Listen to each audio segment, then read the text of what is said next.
You ever see something so questionable in a sports event and think, there's no way this isn't fixed? Or you're on the verge of becoming a millionaire, but somehow you and the rest of the world take a bad beat? People question the legitimacy of sporting events across the world, from matches having predetermined outcomes to players being caught up in scandals involving oddmakers. And what if I told you that evidence was not only broadcast for the world to see, but entangled in a web of incidents that even included smuggling? I'm Terry, and this is the disgrace that was the 2002 FIFA World Cup.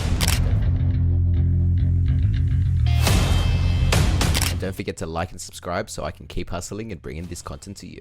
Let's go back to 2002. 4 years have passed since France not only hosted but took charge of the FIFA World Cup, and this year it's South Korea's and Japan's turn to bring the attention of the world to its city centers. This marks history for the FIFA organization, being the first time that two countries have co-hosted the event. The world was ready to see on how two countries would pull this off. South Korea and Japan faced challenges in preparing for the tournament, including building new stadiums, improving infrastructure, and ensuring that the cities were ready to host an influx of international fans. Adding a layer of heightened security to the preparation of the World Cup were the events that took part the previous year in September 2001, having heightened security, metal detectors, and surveillance present throughout. This would also mark the first time in history that World Cup referees were equipped with headsets to communicate with each other. The setting was Daejeon, and the date was June 18, 2002. Italy came into this match as favourites, boasting a squad filled with talent and experience. South Korea, fueled by home support, looked to continue the surprising and historic run in the tournament. The referee for the match, Brian Moreno from Ecuador, a name that has a lot more bearing than you think.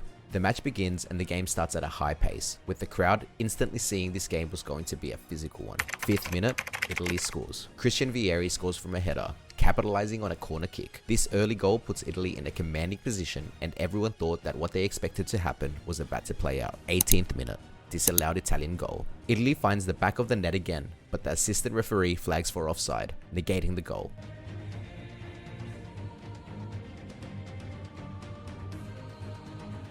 Replay analysis suggests that the call was extremely close. Was this a sign of what was to come? The game continues and Italy started to grow in frustration. The match is marked by a series of hard tackles and physical challenges from both sides. Some of these incidents led to calls for fouls, while others go unnoticed or unpunished by the referee, contributing to the growing frustration among players and fans. 73rd minute, denied penalty for Italy. Francesco Totti is brought down in the penalty box, prompting loud and roaring appeals for a penalty from the Italian players. The referee, Brian Moreno, dismisses these appeals, ruling no foul on the play. This moment is critical, as video replays later shows that there was contact that could have justified a penalty. 88th minute, South Korea equalizes. Seo Ki-hyun scores for South Korea, leveling the match. The goal results from persistent pressure by the South Korean team using all the tactics they had been using throughout, and the scores are now 1-1. 94th minute, Totti receives a second yellow card.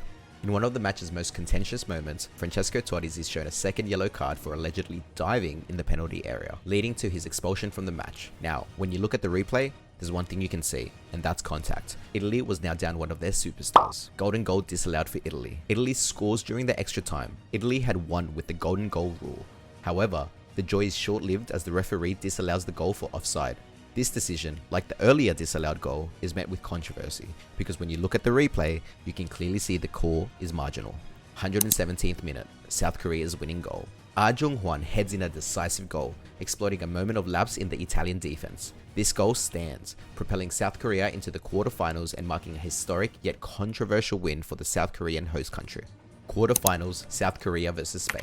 June 22, 2002 at the Gwangju World Cup Stadium. This match, like South Korea's previous knockout game against Italy, was expected to go one way, but had a lot more eyes on it following the previous match's controversial happenings. Egyptian referee Gamal Al-Gandour was in charge. The match started with both teams cautiously probing the other's defense. Spain, with their technical superiority, tried to control the pace of the game, and South Korea was keeping pace. 23rd minute, disallowed Spanish goal.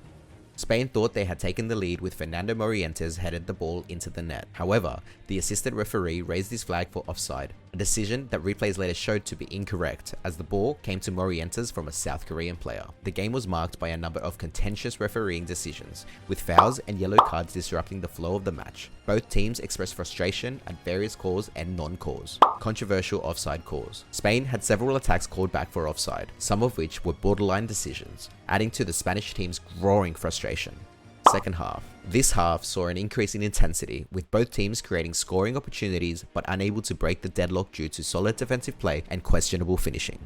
56th minute. Spanish penalty appeal. Spain appealed for a penalty for a handball in the South Korean box, but the referee waved play on, when it seemed the whole world besides the referee saw the handball. 81st minute. Spain had a goal disallowed for a foul in the build-up to the goal. The foul was called on Joaquin, who was deemed to have pushed a South Korean defender. Replays suggested that the decision was harsh, adding to the highlights of the referee for the match. Extra time saw both teams pushing for a winner, but were stopped by solid goalkeeping and defense, along with more extremely frustrating officiating that continued to anger players and fans alike. After 120 minutes of goalless football, the match went to a penalty shootout. South Korea won the shootout 5-3, with Hong Myung-bo scoring the decisive penalty. The South Korean team's success in the shootout sent them to the semi-finals, a historic achievement. The country that ultimately took out the championship was Brazil. Brazil topped Group C in the first round, winning all 3 matches against Turkey 2-1, China 4-0, and Costa Rica 5-2. In the knockout stages, they continued their winning streak. Brazil defeated Belgium 2-0, a 2-1 victory over England, and Brazil won 1-0 against Turkey. Brazil vs Germany, the final, was held on June 30th, 2002. This match was notable for being the first World Cup final since 1982 not to feature either the host nation or the defending champion.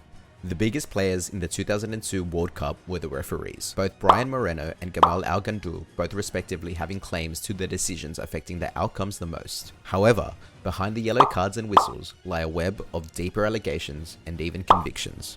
After the World Cup, Moreno continued to referee, but was often scrutinized due to his World Cup performance. His career was marred by other controversial decisions in domestic and international matches. In 2003, Moreno was suspended by the Ecuadorian Football Federation for allowing 13 minutes of added time during a league match, in which additional goals were scored that affected the match's outcome, arrest and conviction. In September 2010, Moreno was arrested at John F. Kennedy International Airport in New York for smuggling into the United States. He was found with 6 kilograms of taped to his body. In 2011, he pleaded guilty to smuggling charges and was sentenced to 2.5 years in prison. Following his release from prison, Moreno has kept a relatively low profile. Reports suggest he has worked in construction and as a soccer analyst or commentator, though specific details about his current activities are sparse. Gamal Al-Ghandour. Al-Ghandour retired from international refereeing after the 2002 World Cup.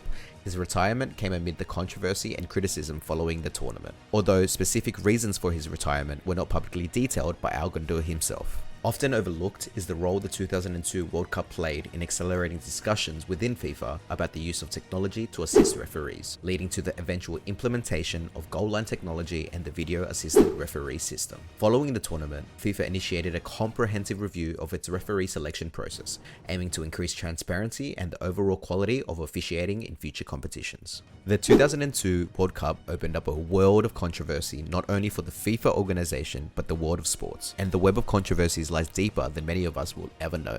Again, I hope you enjoyed watching this video as much as I enjoyed making it for you. Like and subscribe, and let's keep hustling.